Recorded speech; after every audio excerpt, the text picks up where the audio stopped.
Today we're going to talk about Colors, a film you may not be familiar with, but was oddly prescient. So if you're interested in kind of 90s American history, this is a good movie to watch. It is a film that stars Robert Duvall, who is the character in our arc, right? So this is the Robert Duvall arc. We're starting here, which you may be curious, wow, it's weird that you guys are starting so late in his career. Well, we'll get into that in a little bit. But first off, let's talk about how this was kind of peering into the future, because this film is released in 1988. It is about gangs in Los Angeles and their interactions with the police and how these things can go terribly wrong and how perhaps the police don't have necessarily the oversight that might be good in terms of their interaction with these people.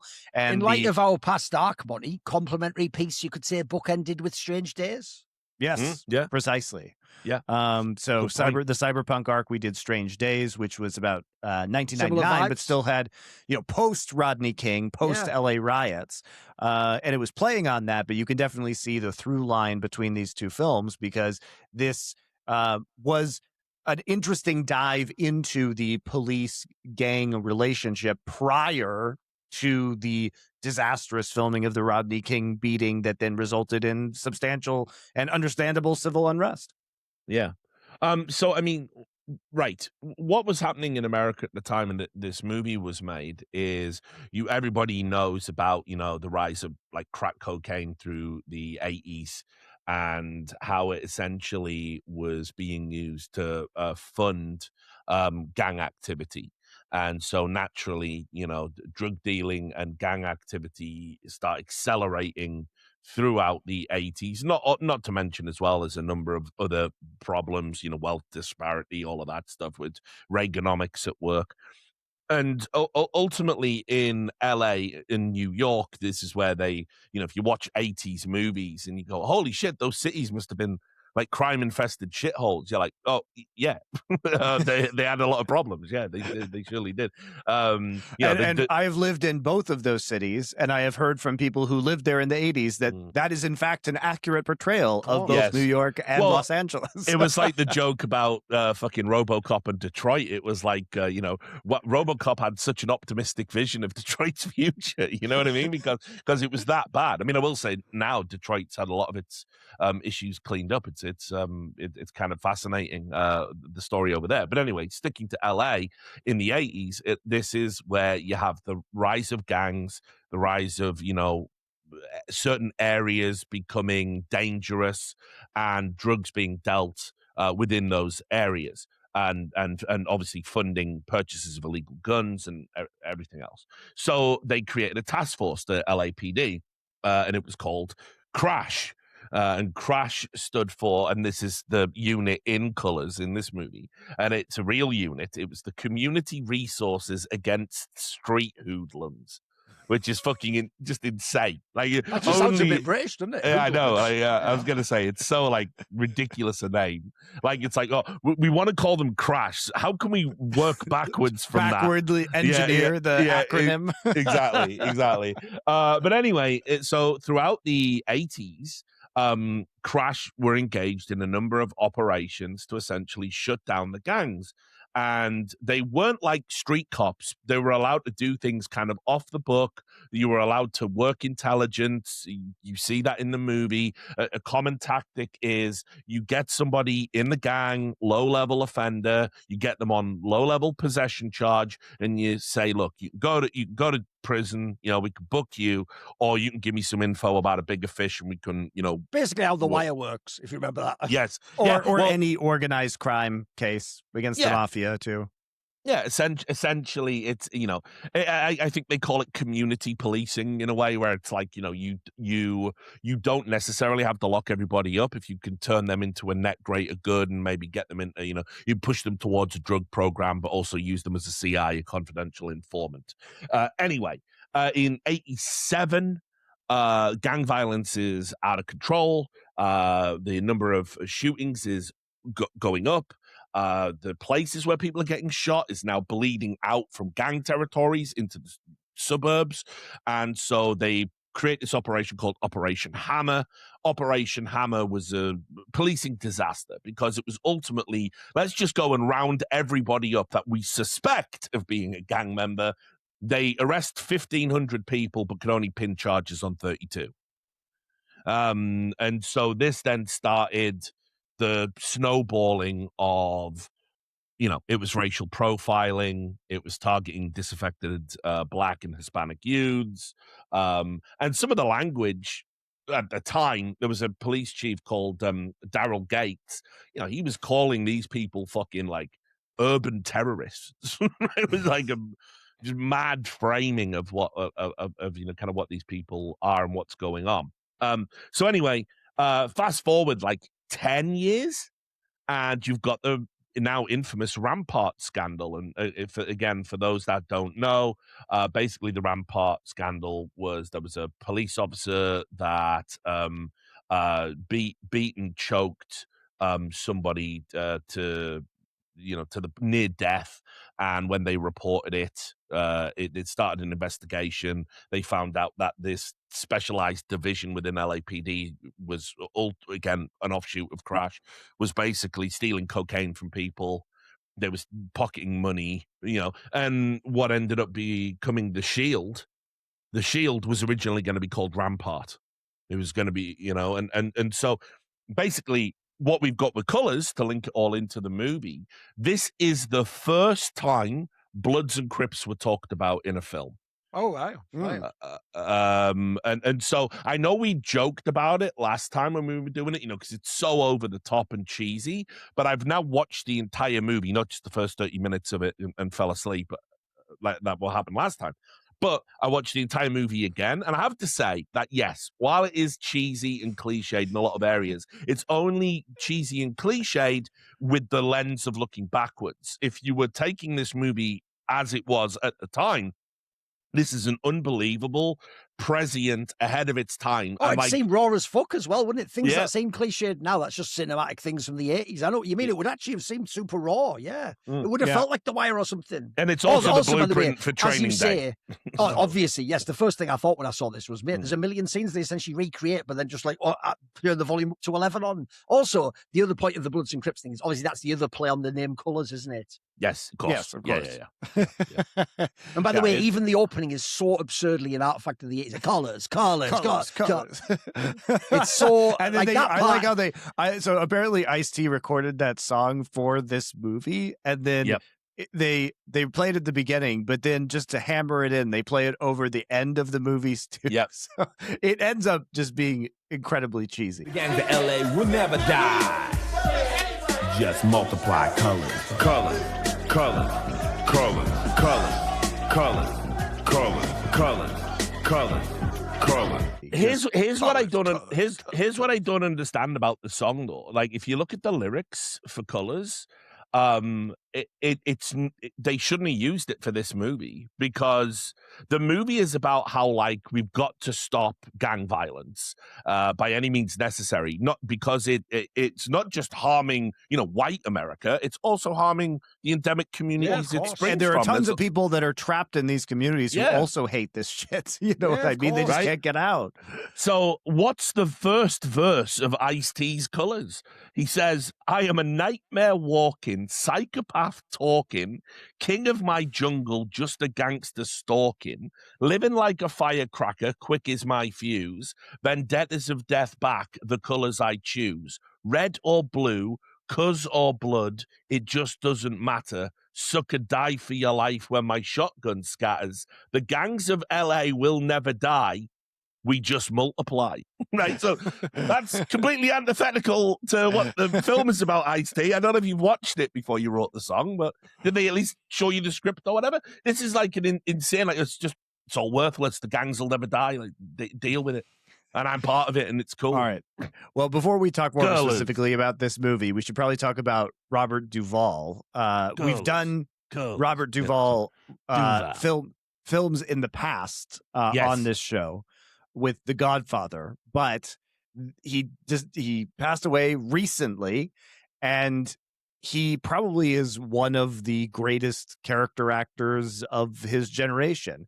And so it may seem weird that we're dedicating this because we've done other, major movie stars. Like he's nowhere near as famous as Robert Redford that we did an arc for. Sure. But he is a film legend in his own right and has been in dozens and dozens of movies and is just top notch across the board. By the way, this obviously ties in. It's also another posthumous arc to the Gene Hackman arc because there's two things about them. One, first of all, just like the Gene Hackman arc, what's going to upset people is we didn't do the most obvious films. Like, because unfortunately, a lot of you haven't actually sat and thought about the movies you asked for. First of all, we did The Godfather. So, okay, we did that already. We're going to do it again. Yep. Everyone who said do Apocalypse Now, it's barely in it, bro. Do you want to watch him act, or do you want to watch the movie Apocalypse Now? By the way, spoiler, I'm sure Apocalypse Now could get in many other arcs. So to me, those aren't the movies you go with. You want to go with something where he's the main character and he gets a chance like this. If anything, what I love about this is the fact that, like, actually, it's not a great movie and there's elements about it that are cheesy and silly, but not him. He fucking kills it in this role. Like, he carries this whole movie. And then secondly, much like Gene Hackman, another thing I only found out when we did this arc is, bro, they're both way older than I realized because they both got children in their 30s. So it means when they become famous and big actors, they're already like 40 or whatever. Like I said, Gene Hackman, he's just the eternal 40-year-old, isn't he? Or 40 or 50-year-old. Like, and it's the same. This came out in 1988. Bro, he's like in his 50s at this point in time or something, or he's around that age. This is like, and it just feels like the guy was 40 or 50 for like 50 years. It's crazy. Oh, yeah. I mean, you have to remember, okay, right? So he was born in 1931. He's 95 years old when he passed. So yeah, he got a start late. And this is why I wanted to highlight the movies that we picked for the arc, because I agree. Like we can go into like all the great movies he was in and helped make great with smaller parts. Yes. Yeah, and I've seen none of these movies, by the way. Yeah. In this whole arc. So what I wanted to highlight in this arc is Robert Duvall's not just the great fucking cameo guy or the great bit part actor who steals a scene. He is legitimately a great actor that can carry a movie. And a lot of people don't think of him that way. I mean, obviously, the famous New York Times critic Vincent Canby called him the American Olivier. Think about that. That's bagging, yeah. Think about that as a compliment, what that says. And while I might not go that far, I'll certainly say it's hard to think of Robert Duvall of a time he made a movie worse. And you think about all the films he was in. I mean, like, there were other options we could have picked. I think we toyed with the idea of Falling Down because obviously THX 1138. Yeah, exactly. We put that in there. I mean, like, his 90s output is really slept on because he was in, like, a bunch of good movies. And obviously, again, like Duncan says, the perennial 40, 50-year-old. He'd been playing that, for a while. But people think of him as like, his, Apocalypse Now in the 70s, Godfather in Part 2 in the 70s. People just forget about him, it seems like, when it gets to the 90s. I think actually a lot, like two of these movies from the 90s. This is his 80s movie. And then we've got one from the early 2000s in Open Range. But I mean, like, the last good movie I think he made was The Judge, which was with Robert Downey Jr., and he's really good in that. He's like dying of like stomach cancer. Super brave performance because he's an old, frail man. And he doesn't shy away from doing scenes where it's like, he shits himself in a scene. It's done really graphically, like no frills. And it's like to have that like level of like just whatever it needs to be done to convey the scene. It's like, it's crazy that at that age in his 80s, he would be willing to portray something so like stark. And so, yeah, I think he's just he's just a great fucking actor, dude. Also a very cool understated actor, you notice. He's one of those guys where he's never tuned the scenery up, but there's so much like it's all in the face and poise and it's beautiful. Yeah. So really, really happy we're doing an arc on him to highlight and just obviously some of the good movies he was in. Yeah, we're starting with colors here, but we are going to be doing The Apostle, A Civil Action, and Open Range in that order. So the order is chronological for this one, as we have done previously. And I'll just say this now, for anyone who hasn't seen The Apostle, you're in for a treat. We'll watch that next week. Yeah, his career best turn, probably. And I think he got Oscar nominated for it. And it's just so fucking good. And he was also, it was like, he directed that as well. So, I mean, obviously, you know, and it's got Billy Bob Thornton in it. I mean, it's everything you think it's going to be. It's fantastic. I'm actually super hyped to watch it again. I'll tell you one thing that's bizarre about this film, though. First of all, it's another one of those ones I saw in like the 90s and the 2000s. I didn't remember it that well, unfortunately. I thought it was a better film than it was. One of the things that shocked me on the rewatch, though, is I assume this episode comes out after the Oscar one, yeah?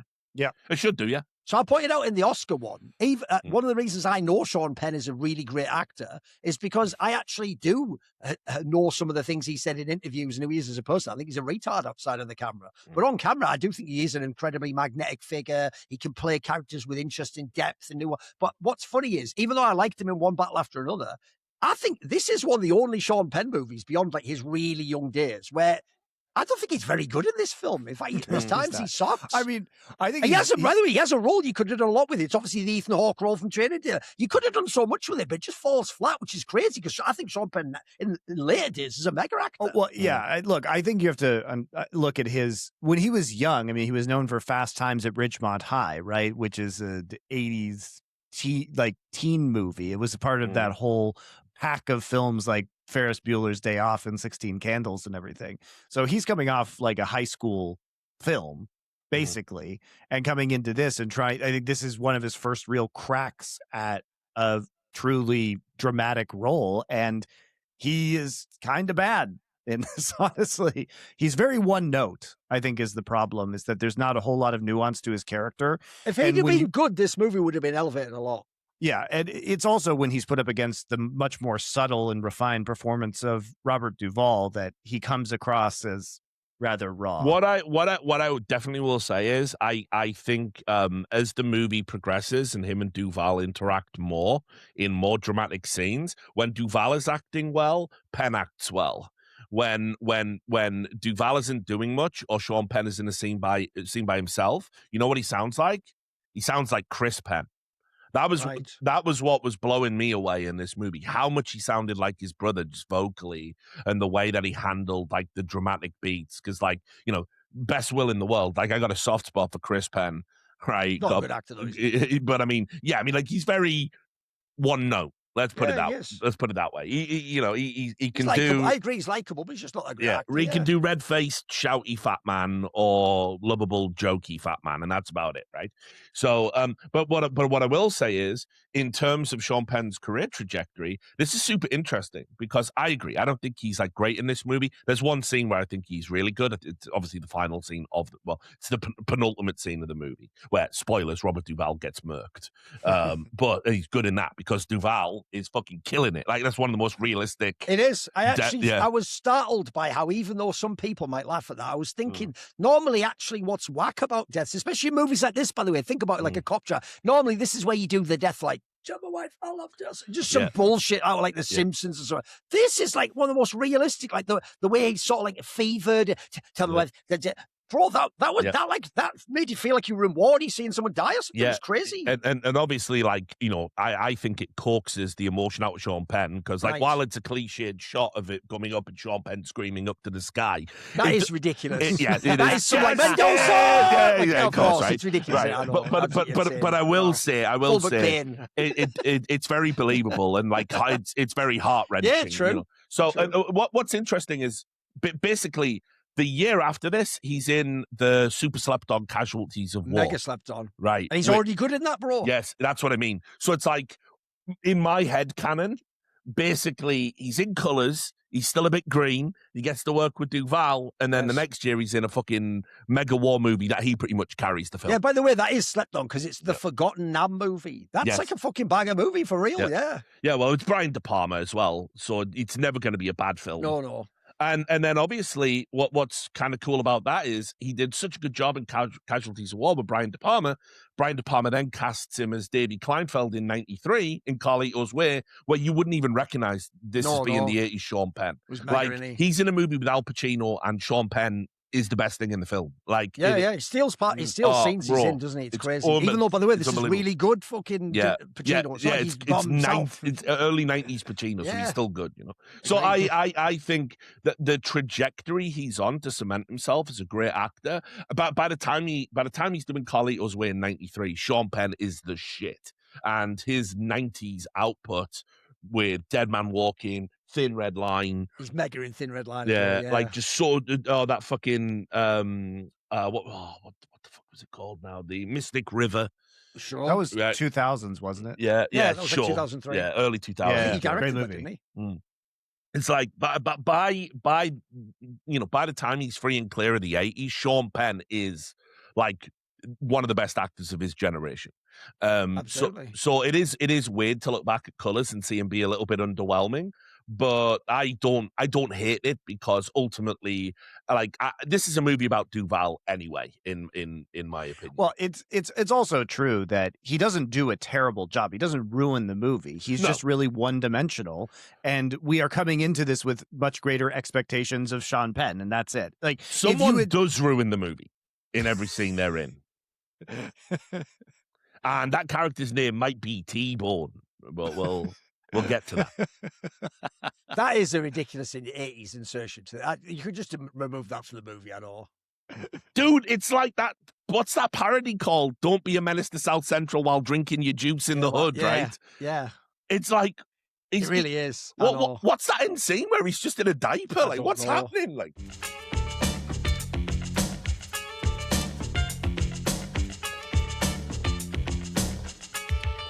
T-Bone.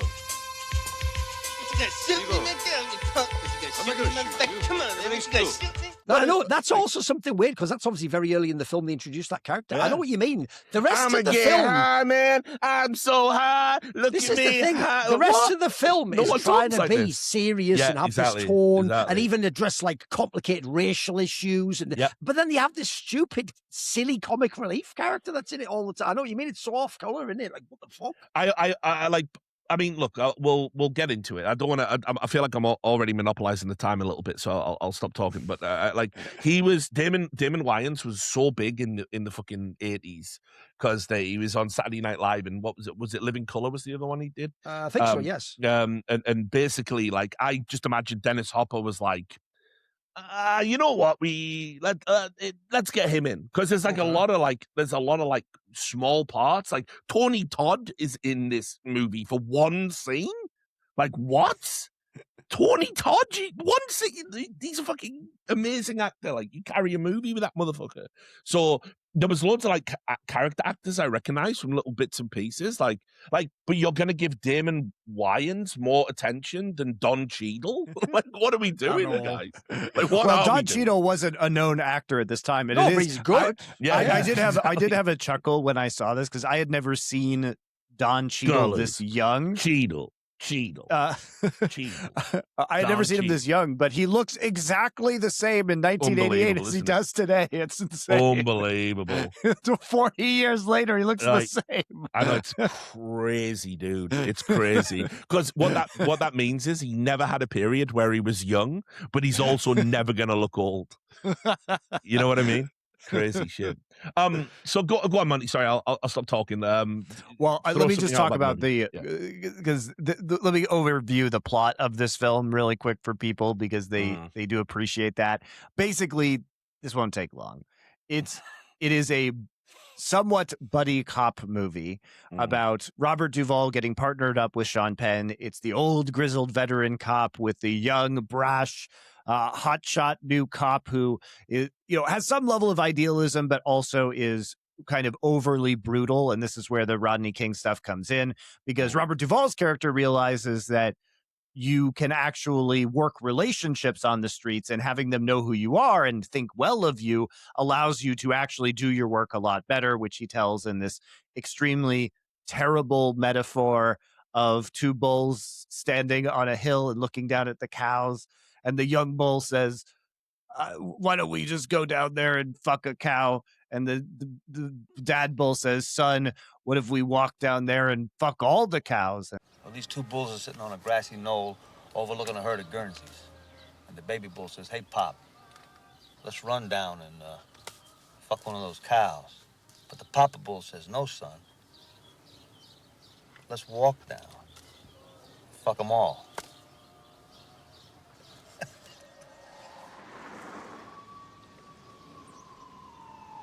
It's like, that's the point, is that you don't just use aggression. What you have to do is go down there and, coax By people the way, so that you could get scene what you want. alone shows the difference in quality, because obviously they tried to do like he then becomes the guy telling that story. His delivery of it's ass compared to Robert Duvall. Robert Duvall does a great job. His is trash when he does it. That's the point, is that he's trying to like grow into this mentor role, so he doesn't know how to tell his story properly. But yes, at the end it is incredibly hokey. And it's also cheesy that the young guy that he gets is sort of like, man, fuck that shit, or some ridiculous response to it. Look, there's nothing from the movie. There's nothing. Well, that's the whole point. Is like the cycle continues forever, and nothing ever it's really like tune changes. into the next episode of Collars. There's a lot of really hokey shit in this movie. Hey, Pop. We say we run down and fuck one of them cows. And then the older one says, nah, son.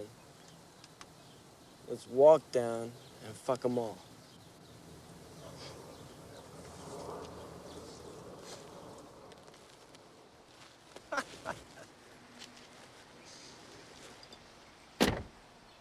But in any case, like the whole point of the film, and we don't need to go into the individual details, is that they start basically, making friends with some of the people on the street who are more upstanding. They have certain gangsters that are, preferable for them to talk to, and that who like them and who will give them information. This ends up, although Sean Penn is overly brutal, so he gets a bad reputation compared to Robert Duvall's character. And then what happens is, there is an incident where the cops stupidly shoot an innocent guy, and it gets pinned unfairly on Sean Penn's character. But people believe it because they already hate him. So basically a hit gets put out on Sean Penn, and then Sean Penn, he gets informed about this, but then the informant is killed, and there's a whole death gang war scene where the gangs are fighting, and then Robert Duvall gets shot and died, and then Sean Penn has to take his place, has to ascend into mentorhood very cheesily at the end of the movie, and then we were just put in the endless cycle of violence once again. If you're watching along with this season's NBA playoffs, there's no better way to cash in on the high-flying hoops action than with Prize Picks, a preferred partner of the NBA.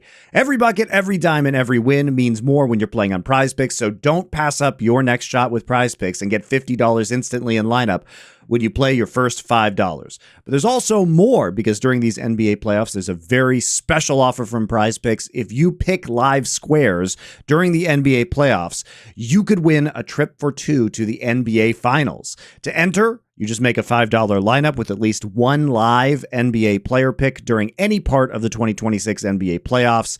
Live player picks are picks made after a game is already in progress. But if you're not watching the NBA and you watch our show, you might be coming from esports. And of course, you know that esports are also on Prize Picks. Games like League of Legends and Counter-Strike, all you do is pick between 2 and 6 player stats. You pick more or less. So for League, it could be kills or assists. For Counter-Strike, kills on a map. If you think your favorite player is going to get more or less kills, then you go ahead and pick that, whatever you think is going to happen. You combine 2 to 6 of those, and you could cash in. Not only that, but you can combine esports players with traditional sports players, so you don't have to stick to all one game. You can mix and match as your heart desires. Even better, you guys can get on in on the action from anywhere in the United States. Prize Picks is now available in all 50 states, including California, Texas, Florida, and Georgia. So we're happy to be sponsored by Prize Picks here on 4Play. You can download the Prize Picks app today and use code 4Play, FOURPLAY, to get $50 in lineups after you play your first $5 lineup. That's code 4Play to get $50 in lineups after you play your first $5 lineup. Prize Picks, a preferred partner of the NBA.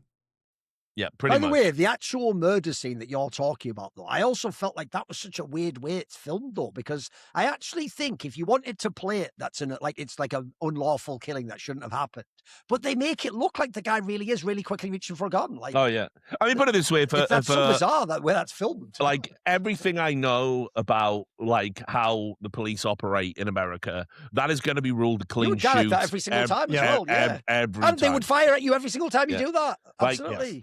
Even if somehow that got out into the general public and the general public was against it and you were lost in the court of public opinion, because ultimately we know the guy was just trying to get his pants because he was caught, you know, in flagrante or whatever, however you say it, having sex, you know, like so it was, but like even if you lost in a court of public opinion, like a shooting board is going to rule that. And by the way, credit to the film, they have the shooting board scene. I can't think of a cop movie that I'd been in prior to this either.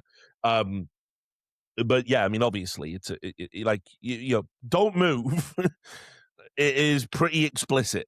It's not. Yeah, and as I say, it seemed like he just reaches. He goes like really quick, like there's always like going for like a Mach 10 or something. And he's not. And he doesn't say something like, "Can I put my pants on?" I mean, look, he doesn't deserve to die. Obviously, no, of course not. Also, the only line I actually think doesn't land from Duvall is his response, where he's sort of like, "Whoa, stop that shit, man!" Like, he says some mad line. Like, you already killed him, bro. He just shot him. What are you talking about? Like, he says it like you're fucking with his like record plus. Hey, not doing that. We doing that.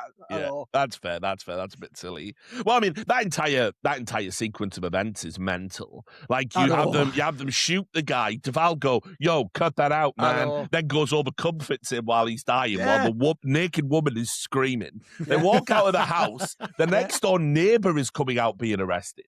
There's a full frontal nudity shot on a woman where Sean Penn's just going like, nice. This entire scene is part 2, boys. That entire scene is manic. Like I was just like, what is happening here? But I'll tell you another scene that also sort of blew my mind. But then I went and looked it up and realized it wasn't as ridiculous as it was. You had this scene with like it's a black church. And the preacher's there, and he's going, "Are we scared of the gangbangers? We gonna go back and we gonna gangbang for Jesus. That's right, we ain't scared." And then you just hear, and then the church just gets like annihilated in a hail of bullets, right, with all these parishioners ducking down. And I went, that's bullshit, man. That no one's gonna shoot up a church just because like there was a dead gang member in there, like with an open casket, people going to view it. So I looked it up on the internet. That exact thing happened in 1987. in California. So basically the gang member had an open casket funeral. People were coming in, pay their respects, and they just did a drive-by and killed 4 people. So I was like, well, we've been bullied too long by these sawed-off gangsters. These gangbangers, as they call themselves. And now it is time for decent folk, for the people of God to start banging back. Amen. Are we afraid of these hoodlums? No. I said, are we afraid of these terrorists?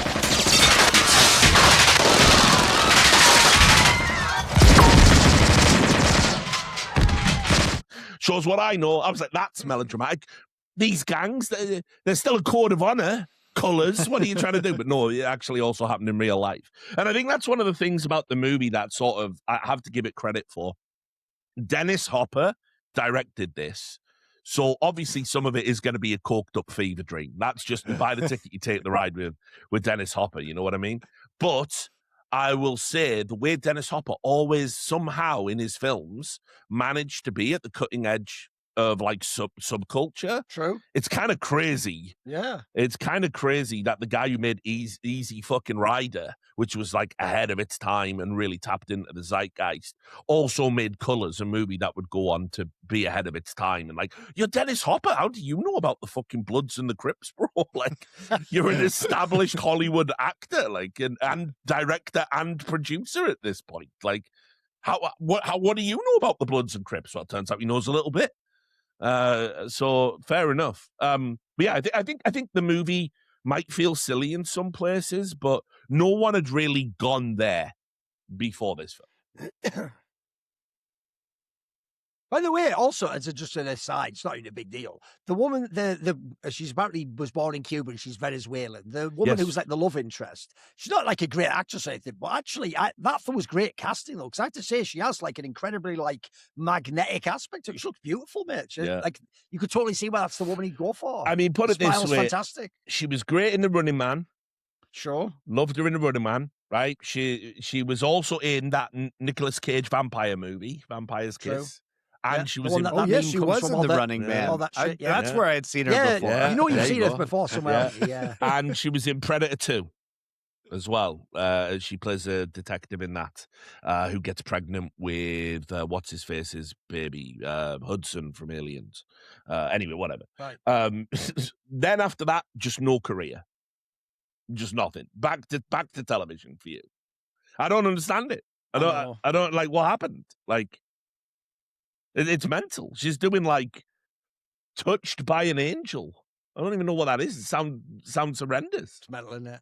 Well, what happened? I don't get it. Like, you're a really attractive actress doing big blockbuster movies, and that's that. She just disappears. It's crazy. So I never understood her drop off, frankly. By the way, one thing this movie is a little bit ropey for, though, is some of the action stuff. Like, I feel like if you took the same premise and the same acting for, but you put it like modern, like Trinity style, it'd be a much better received movie. Like, I'm sorry, that scene where like they shoot each other, they have like the Mexican standoff with Mac 10s and both shoot each other. Like, it's just absurd when you see it. Like, it's just so silly. I mean, are you going to talk like about a video game cutscene or something? The last scene where the other gang is assaulting the house with Don Cheadle in it to get revenge. And it just, I mean, the firefight is absurd and people are just like, I know what's in it. It's like 15 people dying in a gang fight with just Uzis shooting everywhere. I mean, it's got a lot to answer for. I will say that, because what ended up happening after this is you essentially ended up with two types of hood movie, right? There was movies like this which were trying to talk about social issues and how we can fix those social issues, but they still had to include, very ropey, silly portrayals of gang violence within them. And then you had just out and out ludicrous hood movies, like where it's just all titillation. Like, for example, it's the difference between like Boys in the Hood, which I think is a social issues hood movie, and pretty good. Yeah. Do the Right Thing, another example of that came after this. But then you have stuff like like Menace to Society, which I think is like the far sillier version of like Boys in the Hood. Yeah. Or Juice. Juice is another one. Yeah. These are silly gang movies. The one I always talk about, because I've got it on fucking Blu-ray. I've got a poster of it up in my house. It's such a ludicrous film. It's borderline experimental. It's that mental. And it came out the year after Colors. It's called Crack House.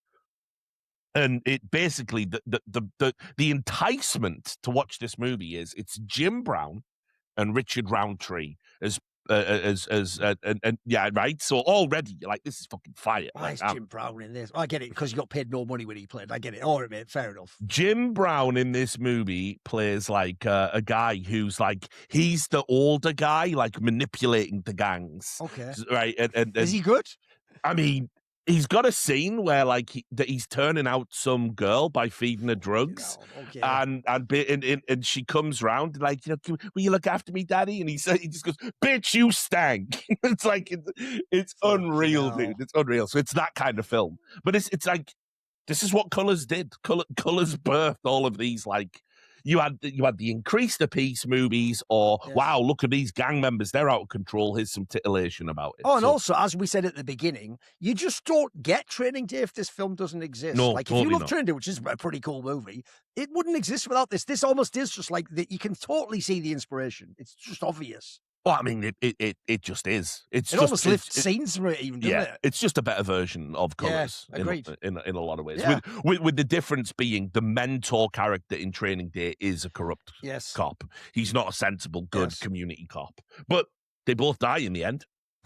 Well, I think also where we can talk about the cheesy 80ness of it, or the fact that maybe they thought they had to include these incredibly over-the-top action scenes that are just ridiculous in retrospect.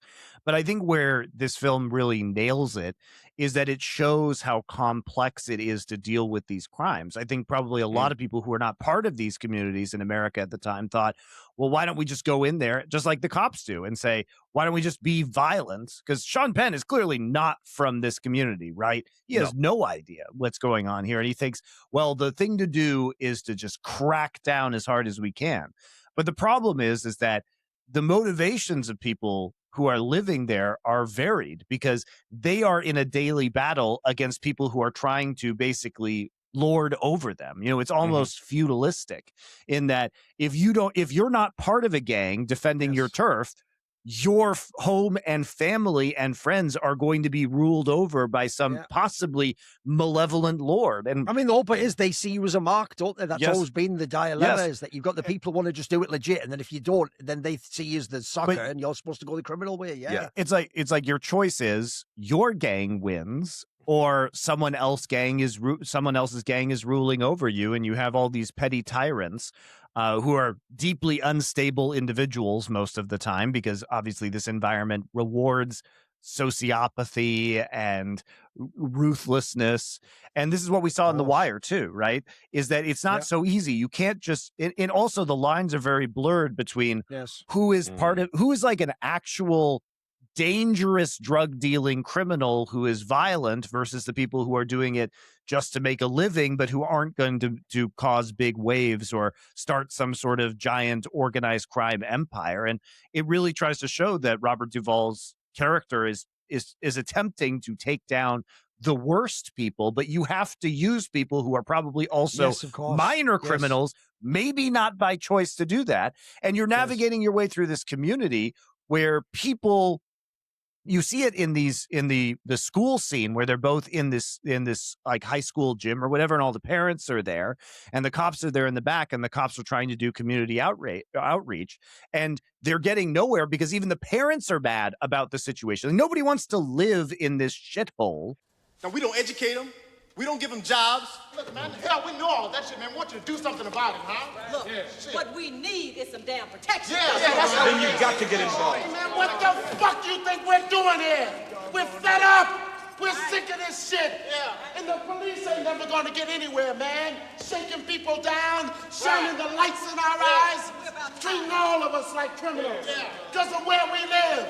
And right in front of our kids. Sir, do you know where your kids are right now?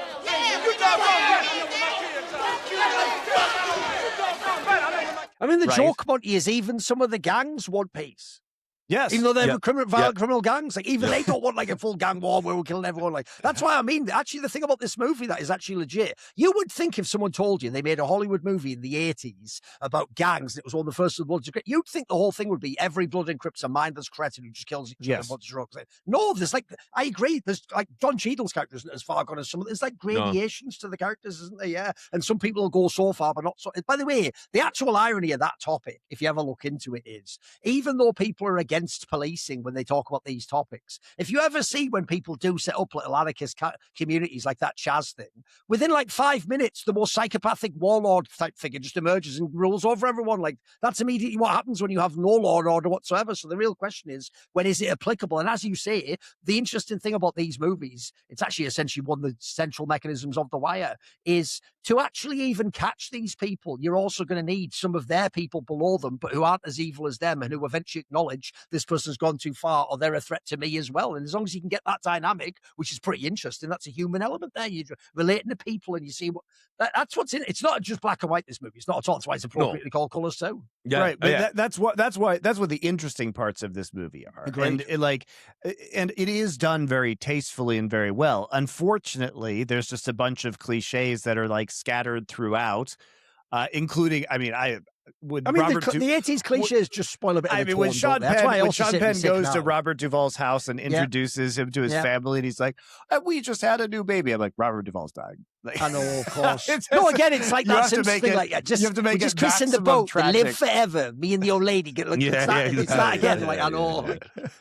We just had a new our daughters are just in high school, because he's an older guy, right? So, his daughter's in high school. It's like, but we just had a new baby too. I'm like, oh God, he's dead. It's ridiculous. I mean, like, that is the fucking problem with this movie, dude. It's like, it has one scene where you go, wow, that's really like well thought out. You can see how this would be influential of like better movies that came after it. And think about how good the narrative is with Sean Penn's character and this other woman, because she doesn't like the police and she's trying to thread the needle with him because she likes him, right? But he is also terrorizing her community and has an extremely bad reputation, so it's dangerous for her. But as she reminds him that she is part of this community and that's her identity, and she has to maintain that and she wants to maintain it at the same time, right? So I think that dynamic that they have is fascinating, and she plays it really well. Sean Penn less well. Yeah, But. I mean, I'll also say as well. I mean, like, this was a genuine anxiety that black people had, because obviously, look, we can go into the whole fucking crack introduced by the CIA thing, whatever. But the proliferation of crack cocaine in impoverished neighborhoods obviously did create this kind of like compacted problem of black people that owned their homes. That's a bit, like even in the 80s, that's a big deal for a lot of black Americans. That was seen as like a real landmark. Sure. And by the way, this is reflected in a lot of media at the time, which I've talked about it on previous episodes. Black TV shows at this time are showing aspirational Black Americans, people that Cosby Show type shit. Yeah, exactly. Of course. We even Fresh Prince. These are supposed to be like the idea we can be part of the correct. Yeah, and there really was a push for upper middle class Black American. And there was also, shows. like this movie describes, there was a divide too. There were the ignorant idiots who just wanted to be criminal, and there were the people who wanted to get out of that and to just be part of society and to heal racial divide or whatever. Yeah. And so the problem you've got is, and this has been again, this is in a lot of black sitcoms at the time, is what do you do if you've got dealers in your neighborhood? Because what that does is it brings in people that want to buy drugs. So you've got the addiction and the squalor that comes with that literally being brought to your front door. This in turn devalues the property that you own. Yeah. People start moving out, those properties fall into disrepair, and suddenly you are living in a ghetto, you are living in a hood, right? And this is one of the things that, like, there's a scene in this movie which is actually probably the most intelligent and smartest and realistic scene, and it's where the black community members meet with the police and the local government officials, whatever they would be at this level, counselors, I guess, and they are saying to them, like, what are you doing about these fucking gang problems in our neighborhood? And they're saying to them, you've got to do something. You've got to make sure the kids are going to school and they're educated. And they're going, we're fucking doing that, man. Like, we are genuinely doing that. It's also extremely difficult because the gangsters will recruit kids, right? Because they sell first off, if you're a kid, you're going to have way more access to money via these illegal activities than you would in any kind of other job you could get as a teenager. And, it's cool. Like, the whole thing is there's this entire culture around this that has been developed through music. Well, this is again just before NWA hit it big as well. I mean, obviously Ice-T's on the soundtrack, so the concept of gangster rap was on the come up huge in the 80s already. Yeah, and also that's the other problem that they've actually had to some degree. It persists to this day. Is they associate in the same way as people complain about the manosphere. The problem with the manosphere is you've misaligned the idea that masculinity is doing that shit, which is just being like a dickhead womanizer, basically. But there's obviously other aspects to masculinity, but if you don't highlight those, that will seem like the only path. So similarly, they make it seem like you say, Monty, like it's cool and you're manly if you're the guy who gets his and fucks people over. You're the one. You're the one with the money and the violence. Whereas if you are the guy who goes to school and does the thing and gets the job, fucking packing bags at the super, you're a dickhead. You're a loser. You're the pussy. You're not a man in some way if you do that. It's like it's an inverted masculinity. Even though obviously the joke would be, when people say that line, it's a classic one where they go, "I die for my family." It's like, yeah, but would you live for them though? Would you work a job like that and not be an idiot who was a criminal? Would you like do something humiliating to get through to the point where you can provide for your family? That's masculinity, man. That's being a provider and being a leader and a figure. That's the tragedy baked into Heat when is it Dennis Haysbrid's character? Dennis Haysbert. Yes, isn't that one of the most tragic? Even though it's a side character, that one always gets me every time. It's the one where the woman he's with sees he died on the news, Richard. That gets me every time. Yeah, exactly. It's like he's he's working his hardest just to go straight, and then it's just like, and then he gets the boss from hell too. Exactly. He's like, we've all had a boss like that, Richard. He has that boss. It's like, this motherfucker's on me every day. Yeah. Well, that's what he says to her, isn't it? He goes, I'd get 10 years for what this motherfucker does every day. And then he's like, why you hang with me, man? It's just like so sad. Bro. Oh yeah, there's another one. When he also does that speech as well to the woman. Oh, bro. I know. That's a slept on part of that movie. Yeah, for real. That whole subplot is mega. But anyway, obviously we have to reference Heat. It wouldn't be an episode of Foreplay if we didn't. but you know, back to this. It's like that scene to me, because then the guy who puts the gang members into programs gets up and says, we've had a lot of success with these programs, and the guy's going, fuck your programs, man, we need like real results. And then he goes, well, you're part of the problem, do you even know where your kids are? Which was like a famous PSA. Yeah. That was like at 10 p.m. or whatever. They played at night or whatever. Yeah, true. So, I mean, obviously what that scene is, it's a microcosm, essentially, of the conversations that white America and black America were having with each other, and were finding themselves an impasse. Well, it's also how clueless white America was, because like at this point in time, it's much easier when your kids are not being lulled by the siren song of drug money and, you know, prestige in your neighborhood, because the white people didn't have this problem, because they could just leave their kids outside and those kids would come home and it was easy. It was safe, right? Yeah. But it's not safe for these people, and they're dealing with so many competing aspects of, you know, their children's time, and they do need help in this regard. And so it is rather flippant of the white officers to come in and having lived in America and like in particular lived in Atlanta and like talked to people that have grown up in neighborhoods where it's like it's 10 o'clock at night, so you just hear gunfire. That's just your life, you know. And it's fucking crazy to me. It's like insane that could be a thing, but it is a thing for a lot of people that grow up in these like neighborhoods, and telling these people, oh, well, just encourage your kids to go to school so they don't fall into it. It's like, dude, that's like, you know, what about the rest? And it's also another misconception, I would say, a lot of lefties like have, where it's like, you know, they want to defund the police, right? And things like this. And it's like, if you talk to people who live in those neighborhoods, they would love to see a police officer. Of course. Right? And it's the opposite. They want people to come and police their neighborhood for this exact reason. And, you know, I don't want to make broad generalizations, obviously. Everyone's different and everyone's got different views. But I mean, it's like, it is such a multi-layered problem. It's not as simple as, well, let's just go out and over-police and round up all of the gang members. That doesn't fix a lot of the societal structuring. No, the problem is that you know, if you sure, you can do that, but again, there are worse criminals and less bad criminals, right?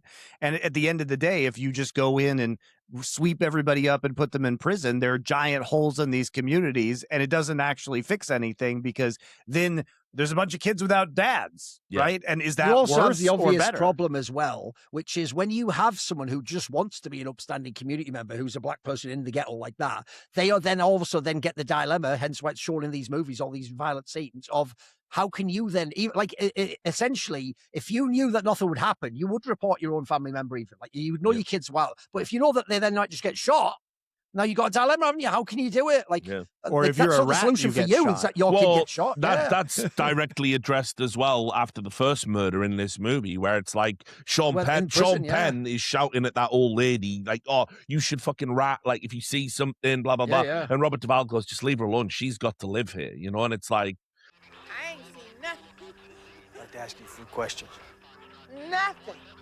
Ma'am, if you saw this, you can't... Who can? Just get on out of my face. What are you gonna just close your eyes and close your ears every time something like this happens? There's a kid laying over here on the ground dead. Let's go. She has to live here. like I said, there are some really like intelligent beats. Yeah. Like I know right now, obviously, we're like three white dudes talking about Black America. So, you know, I mean, like, you've got to be hyper aware of that. You're welcome to fuck off and find a black podcast. Yeah. I'm not stopping you. I mean, listen, Evolving door, mate. I'd love to do it. I'd love to do it. But, you know, obviously, the movie does, despite itself, it does make some really good points. And I think as a first attempt to tackle this type of stuff, like being explicit about the names of the gangs and the trappings of the gangs. This would have been a lot of people's first exposure to this It pulls stuff. back the veil a lot. Like even the scene in prison when they beat the fuck out the high top guy to find out who did the murder. Like, bro, this is shit where now you take for granted you've seen this scene 1 million times, a police procedurals movie. Back then, I don't think you've seen many scenes like that, mate. Yeah, no, that's what I mean. I think where the movie like definitely succeeds is its boldness to tackle something that hadn't been tackled before. The problem is it's still a movie, and it has to do movie things. Yeah, it has to have the love interest. It has to have the dynamic between the two. Yeah, it's true. And that's what pulls you out of it, because like when it's just like you say at its best, it's like proto The Wire, you know, like it's like talking about all these little disparate parts. At its worst, it's almost like a parody of itself. And at the worst, it's just doing a odd couple type. It's a cop and one's old and one's at once, 2 4th ones. Damon, it's doing a bit of that too. It's playing into some of that. But put it this way, I think like the Damon Wayans character is so unbelievably bad in this movie.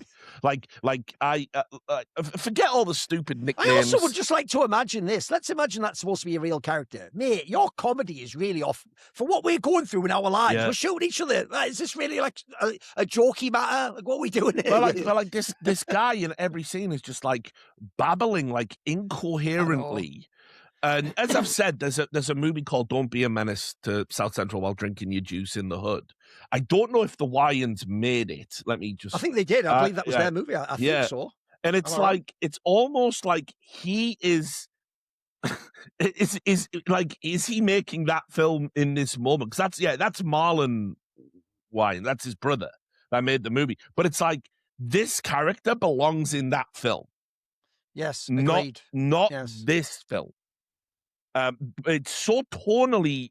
Well, since that came out 8 years later, it's like they did just go, why don't we just only take that character and make a movie out of it? None of the rest of the shit, like, none of the social commentary, none of the just have that character. It is just crazy to me. Like the scenes before they kill, he's like, yeah, man, I like to get high, I like to smoke all the time. It's like you belong in fucking Friday. You do not belong in this movie, bro. Like, this is crazy. You are smoky. Like, what is happening? We like to get high so a nigga can die. Checking out slobs, that is our job. And if you think we're the Crips, well, you hit it on the knob. And then at the end... I think you've nailed it, though. That's one of the only box office draws they probably had, though, isn't it? Because remember, this isn't Sean Penn yet. Like, Robert Duvall's probably never been the main person in a massive movie. Here's the other problem you've got, right? This is a movie about Black America. How would you market it to Black Americans, right? Sure. So we definitely put one of the big... black stars you would know from television in the movie. Also, I was shocked to find out, bro, this movie did bank at the box office. Oh, yeah. It was really successful. Well, first of all, it was promoted pretty heavily. It was Orion that distributed it. If you go look at the marketing around colors, it's like crazy. Like the trailer is like in your face. Like, this is like the edgiest, like most street movie you've ever fucking seen. It also, like, the critics at the time liked it. Roger Ebert, we did. Fucking hell, we're on a streak now. He's getting them all right. How's he doing that? Roger Ebert. let me see, because I've got the review in front of me. Roger Ebert said it was a special movie, and well researched. And it's one of the few movies he'd seen about like gangs that he felt was like presenting well. So he gave it like 3 out of 4 stars. Famous gang knower, Roger. True. But he criticized. He said the story was too complicated, which I didn't feel like that. What? Yeah. He said that was the one downside to the movie. That the it's a pretty simple movie to follow, mate. It's more reflective that you think of the nuance. The plot's right down the street, mate. What are you talking about? I know. What was that? Was that fucking? What even is it? Was T-Bone a bit too heady for you, Robert? Yeah. Roger. Yeah, I don't know. It was kind of crazy that he feels that way. I'll give credit to Ebert. I never quite know how he's going to fuck up. No, he says. But he always does. Right, he's wrong. But he always does. He always does. So I mean, something but cyberpunk movies. He's bang on about cyberpunk. That's movies. true. He was a cyberpunk Noah. I know. But anyway, I mean, like, it was very well regarded when it came out. And obviously, like Orion, I think it might have been, don't know if they distributed it in the cinema, but whoever was responsible for putting it out there and making the picture, basically they fucking absolutely pushed it as being like this big deal. It was a landmark movie. And you look at some of the other aspects of it, like Herbie Hancock did the fucking score, which is crazy. It's got like, this movie has great DNA, but ultimately, a Dennis Hopper movie is going to be incoherent in parts by nature. It's just, I wouldn't consider him a great director. And by this point, I think he hadn't been allowed to direct a movie for over 15 years. Because he fucked up the last one so badly. Then obviously as well, it's got a good young actor with an established older actor who'd come off the back of might even have had an Oscar for The Great Santini or whatever. But ultimate, and Ice-T on the soundtrack, you're like, fucking hell, look at all of this cool shit about this film. But ultimately, it's a relic of a bygone era. It really, it hasn't aged well. But through no fault of its own, it's just that if you come first, people who come after you are going to do it better. And eventually you end up with something like The Wire, which might be the most profound piece of media we have at this moment in time about the interplay of police and gangs and how that can affect a city and how ultimately the problem is unsolvable. It's too compounded by this point. There are no right answers or right paths. This was a movie kind of grasping at that, but this early on, it's going to. It's that old line, isn't it? Like, this crawled so that they could run, or whatever. Yeah. It's kind of true. Yeah, I feel that way. To talk about Duvall, because it is the Duvall arc. I mean, just mega in every fucking scene he's in. No, this isn't even his best performance by. I mean, this stretch of movie the would just be imagination. substantially worse without him. There's no question about that. I don't even know at this time who you would get. I mean, obviously you might say Gene Hackman. I can't picture it. Yeah. What you have to remember about Duvall, and he doesn't get credit for this, he's actually a muscular man in his prime. Like when he was playing Kilgore, whatever his fucking name is, in Apocalypse Now, he's like a big. Oh, he's henchman. He's a big physical, intimidating presence in that uniform. Yep. And in this, he's got the physique of exactly what you would expect of a 50-year-old cop who's done it all his life, on the beat, never been a desk jockey. You know what I mean? And ultimately, he looks like that part. So first of all, the physicality in this movie is great. There's nice little touches, like when Sean Penn comes in with his unbelievable head of hair, and Duvall's combing the little bits he's still got. That's great. The vanity aspect of it. It's weird how it's weird how they get put together. They don't even explain that. That needed a bit more build up. Sean Penn tells a shit joke in the opening meeting, and then they go, like, "You're with him." It's yeah, like, okay. Your joke sucked.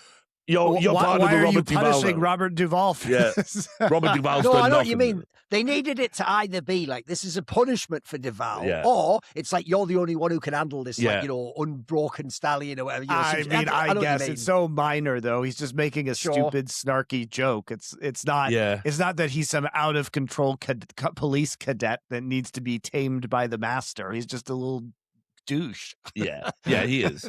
And also as well, I mean, there's really just nice scenes where Duvall is talking to one of the older gangbangers, and he's like, "Oh, you doing this? You coming down to the jungle?" And he's like, "Jungle? This is like fucking Disneyland. What are you talking about? This is fine. I go to much worse places," and have a nice little conversation, about where they've been, what they've been doing, and tell your little brother to fucking stay out of the gangs and this kind of stuff. And I just think his scenes with Frog too, the Yeah. informant, are really good. So you're begging the jungle's home. Oh, this ain't the jungle. This is Disneyland.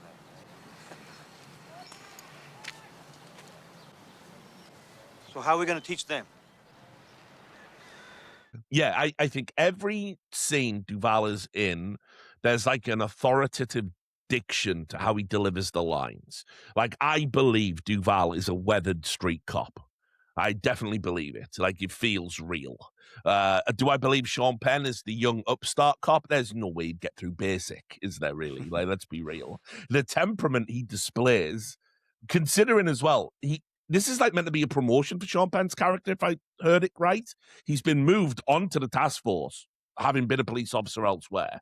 And so it's like, why are you just beating people up straight away? Why are you just walking out with a shotgun? I mean, it's like also this? just like, egregious when he like spray paints that kid's face. I'm like, oh, yeah, on. What's that? Like, there's no like. Put it this way: I'm obviously no police brutality is a fucking thing. I'm not an. Well, idiot. that's why we say this presages Rodney King. That's why we started that way. It's not a question, but it is. You have to presuppose that, like, you couldn't just go around like this, like in this movie alone, which, remember, takes what's the time frame of this film? Like, doesn't feel like it's a very long period of time. It's like Duncan says, it's like Duvall's already on fucking 10 days to retirement or something, so you know he's dead. And like, they go around. And it's just every interaction Sean Penn has with someone, he commits a crime. Like just assaults. Well, and people. also, like, it's not being enabled by the other cops. It's Robert Duvall chasing around after him every time, telling him not to do it. Yeah, right? exactly. Which makes it more ridiculous. It's not as though this energy is feeding off of someone else and they're whipping each other into a frenzy. It's Duvall being like, "Hey, fucking stop that." Yeah, but it's like he just never does. Like, he just does not stop that. I'll say as well, I love the car chase in this. Did you like the car chase? I mean, it's not Friedkin, but no, it's good. I thought it was a good car chase, dude. Yeah. Appreciate it when it's not done over the top. Absolutely. You know, like, and they shot it well. You got the in-car shots and they match up with what's happening on the outside, which is like, that shows they were filming all simultaneously. So that's like a good editing job. And then obviously they do end up with the cliche of the car being upside down and just totally being fine in there. Of course. Which, whatever. But I like the car chase scene. And I think the movie, like I said, I know you guys were like laughing about it when we came into it, but honestly, it didn't even bother me that. Yeah, it didn't even bother me that much. Like, frankly, like, it's like I say, I wanted to present this movie to people so you can see what Duvall's capable of, which is like, ultimately, this movie. You would, if I told you, movie about corruption in the police force and the rise of the Bloods and Crips, starring, Robert Duvall isn't the first name you're gonna say, but like, he can carry a film like this, and definitely does. But I look forward to the other films in this arc, Richard. I mean, like, put it this way, they are all super memorable. The Apostle is clearly the best, but I mean, like, again, it was hard to pick out the films, because trust me, do I want to sit down and talk about Apocalypse Now? Yeah, but like, Robert Duvall is barely in the film. Like, that's the problem. He's super memorable in it, super good in it.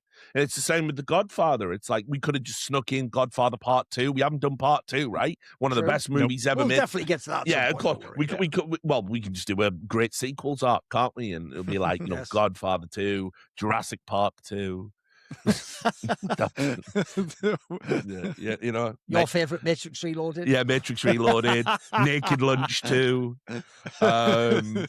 Police Academy 2. Everyone knows Police Academy 4 Citizens on Patrol is the best one. But that's fine. That's the one where Steve Guttenberg just sails off in a hot air balloon with Sharon Stone and is never seen in the franchise again. Goodbye, Mahoney. You were a legend. But anyway, so yeah, I mean, look, I think like people have to appreciate that while this movie probably to the kids that would, to the younger members of our audience, they're going to watch this movie and probably find it risible and laughable. But again, you're not looking at it through the lens of time, which is like I say, this was a hard hitting movie in 88. Yeah, but I mean, look, if this is your entry point into getting into The Wire, then mission successful, because The Wire is utterly fantastic. Well, also, like, just I mean, like, it wasn't just Training Day. There's another one, I think it was written by the same guy. Is it End of Watch? It is. It's End of Watch. I'm pretty sure. I mean, that guy David Ayer in general has David done a whole bunch along similar lines. Yeah. They're all interesting. He's got one like Christian Bale that's pretty good. Yeah. Yeah. Well, by the way, what's his qualification to write about the police? I have no idea, but he's got a feel for it, mate. Yeah. There's Well, something about how he does it. because I innit? know he was in the military. Right. But I don't know him. He probably just had some friends, but he did like Training Day. He did like SWAT. He did the fucking SWAT reboot with Colin Farrell and Samuel L. Jackson. End of Watch is another one. Street Kings. Have you That's seen a banger. Yeah, you've seen that. He did that too. Yeah. So he's like, The guy's just got a feel for it, mate. yeah. So I mean, like, put it this way: there's no way he sat down to write Training Day having not watched Colors. It's one of those like I guess the word for it would be like seminal. It's like one of those. It's a seminal cop movie. Yeah. As I said, it gives birth to a slew of terrible, hood violence movies. I mean, there's so many of them in the early 90s. Like, it's actually insane. And like I say, in that sense, Colors has a lot to answer for. But what also comes out of that is I guess just calling it the Increase the Peace movement, a general awareness of what was happening, particularly in LA with the gangs, and people wanting to use art as a means to solve that problem. And it's probably the one flaw with this movie, thinking about it is sad when Duvall dies. And as I said, he plays that super realistic. Like, definitely that's a good death scene. Not a cliche, like, tell my wife, none of that. Like, just like, literally, I'm just going to catch my breath. Like, just the whole shock of it, and then, like, just slipping away. That's how it goes, Okay, I'll be ready to roll. Okay. Sorry, call my wife.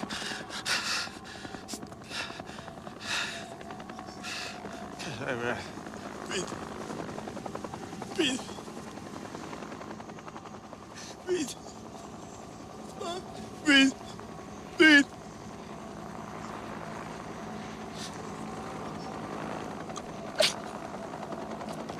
Very memorable. Yeah, absolutely. But I will say there wasn't really a sympathetic gang character in this, which would have been nice.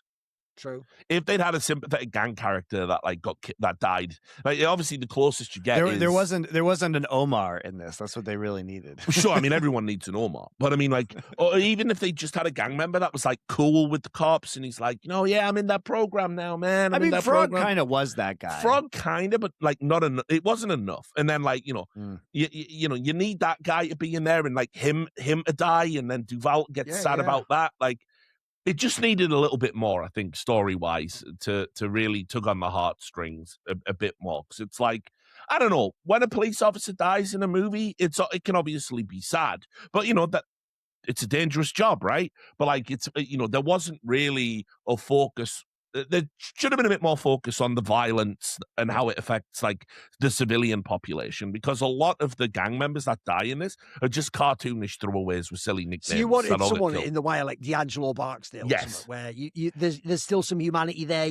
They're on the edge, Exactly, exactly. By the way, the best revelation in The Wire is that he didn't actually kill that girl. Yeah, it's wild, isn't it? Yeah, because they saved that so long in that first season, mate. It's nuts, isn't it? People, you are literally like, well, how much can I sympathize with this guy really when he's boasting about shooting a woman in the back, right, as a favor, and then when you realize he hasn't done it and wouldn't do that type of thing, and actually has a conscience, like, it's a great. Which, by the way, in reveal. Itself is another subtle point about this kind of a ghetto community, which is there'll also be people who, if that's considered the cool thing, it's bravado to pretend you're into it, but maybe you aren't like a real dude in that sense. Maybe you don't want to actually kill people and be horrible. Maybe you just stupidly are in with the wrong crowd. That's another like nuanced element, isn't it? Yeah, and so unfortunately, that's probably the word. Like in trying to fit so much in and talk about all of the components into what is a relatively short run time, I would say, for like the 2 hours. The topic. Yeah, I mean, it's quite a tight movie. Yeah, it could definitely, you could shave a few scenes out and get it down a little bit, but whatever. But I will say, like, ultimately it just falls a bit short. Like, its reach exceeds its grasp. It just can't quite get there to being the poignant important film that it aspires to be, which is fine. That's Dennis Hopper. Yeah, like that's Dennis Hopper in a nutshell. Crazy motherfucker, just like also shows he did have depth as well. He wasn't just a crazy man, and he wasn't just some out of control guy who was doing any old tricks. He was on drugs. Like, mate, he sat down and crafted like a pretty, especially for the era, very legit movie. Well, it's like I say. I mean, like how he managed to be at the cutting edge of a subculture that ultimately should have been alien to him. Like he shouldn't know anything about the Bloods and Crips. He shouldn't know that they're real. Like he's a as far as I know, he was mostly guy. He spent a lot of time in the 70s and 80s in New Mexico, right? So not even in LA, not anywhere close to this, and like in Taos in the middle of nowhere, New Mexico, just hanging out. There were no gangs there. Yes, and it's like you think about the movies he was like starring in before he's like directing this stuff. Again, it's like there's nothing there. This is like 2 years after he was in the comedy sequel, A Texas Chainsaw Massacre. Like it's crazy that he at this time in his life sits down and makes an important movie about the increase in gang violence in LA, and one that, as we would go on to see, was like actually prescient of the direction that the task force was going to go in. I mean, task force was abolished by like the year 2000. It was gone. There's no more Crash. So it was deemed to be a failure, and in 97 the Rampart scandal essentially killed it off. So it's very good, very smart in the sense that it kind of saw the direction we were going and understanding how policing wasn't going to necessarily fix this problem. It was only part of the paradigm, but it's still like wild that it's him who made it. I was expecting this to be like, I don't know, not Spike Lee, but somebody like that. And then it's like, oh, it's Dennis Hopper. Fuck, that's crazy. So, but yeah, I mean, ultimately it had to be watched to lay the foundation for Duvall's better movies, because basically he'll be better in the other movies, but the other movies will be better too. Yeah, exactly. Exactly. And he did carry this movie. He was great in it. Yeah. It was definitely the high part. All right, guys. We will continue our Duvall arc next week with The Apostle. We'll see you then.